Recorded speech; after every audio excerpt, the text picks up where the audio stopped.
ஆதியாகமம் 6:6ல வாசிக்கிறோம். தாம் பூமியிலே மனுஷனை உண்டாக்கினதற்காக கர்த்தர் மனஸ்தாபப்பட்டார். அது அவர் இருதயத்திற்கு விசனமாய் இருந்தது. மனஸ்தாபப்பட்டாருன்னு ஒரு வேர்ட் இருக்கு இல்லையா? அது இங்கிலீஷ்ல என்ன போட்டிருக்கும்னா, கிரீவ்டுன்னு போட்டிருக்கும். ஓகே.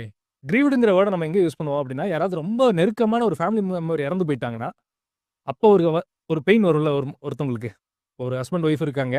50 வருஷம் சேர்ந்திருக்காங்க. இல்லாட்டி 40 வருஷம் சேர்ந்திருக்காங்க. ஒருத்தர் இறந்து போயிடுறாரு. அப்போ ஒரு பெயின் வரும்ல. அதுக்கு ஈக்குவலான பெயின் கடவுளுக்கு வந்ததாம். பயங்கரமா கவலைப்பட்டாரு. அத வந்து நம்மளால எந்த அளவுக்கு நம்மளுக்கு புரிஞ்சுக்க முடியும்னு நம்மளுக்கு தெரியல. ஆனா பயங்கரமா கவலைப்பட்டாரு. அதாவது ஆதாம் செத்து போனதுக்கு அல்லது தன்னுடைய பிளான் அந்த இடத்துல நொறுங்கி எல்லாமே போச்சுங்கிறதுக்கான அந்த ஃபீல்க்கு வராரு அவரு. ஃபீல்க்கு வராரு. அதான் ஒருத்தர் நீங்க சொன்னதா சொல்றேன். ஒருத்தர் செத்து போனபோது நம்ம என்ன வேதனைப்படுவோமோ, அந்த வேதனை அந்த இடத்துல மனுஷனை உண்டாக்கினதுக்கு அவருக்கு வருது. ஆமா. மனுஷனா உண்டாக்கினதுக்கு வருது.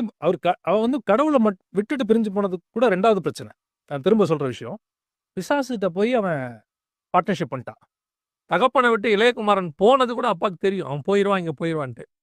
அவன் போய் பண்ணி தவிடு சாப்பிட்டு திருப்பி வந்துட்டான். ஆனா யூதாஸ் இயேசுவ விட்டு போய் ஆசாரியரோட போய் சேர்ந்துக்கிட்டான். திரும்பி வரல இங்க. கரெக்ட். இப்ப நீங்க சொல்றது அப்படித்தானே இருக்கு இல்லையா? ஆமா, ஆமா. தேவனை விட்டு போனது கூட ஓகே தான். அவன் திரும்பி வந்துருவான்னு அப்பா வெயிட் பண்ணுவாரு. இளையகுமாரன் மாதிரி. ஆனா அவன் நேரா போய் ஆசாரியன்ட்ட சேர்ந்த மாரி பிசாசு கிட்ட போய் சேர்ந்துட்டான். பிசாசுட்ட போய் சேர்ந்துட்டான்.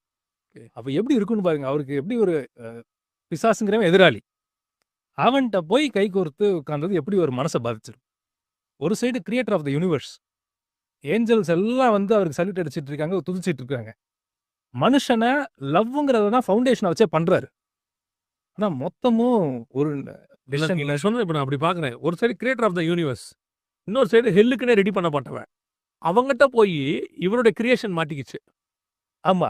ஏன்னா இவனை சபிச்சு தள்ளும்போதே இவன் ஹெல்லுன்னு முடிவு பண்ணிட்டாரு அவரு. ஹெவன்ல இருந்து.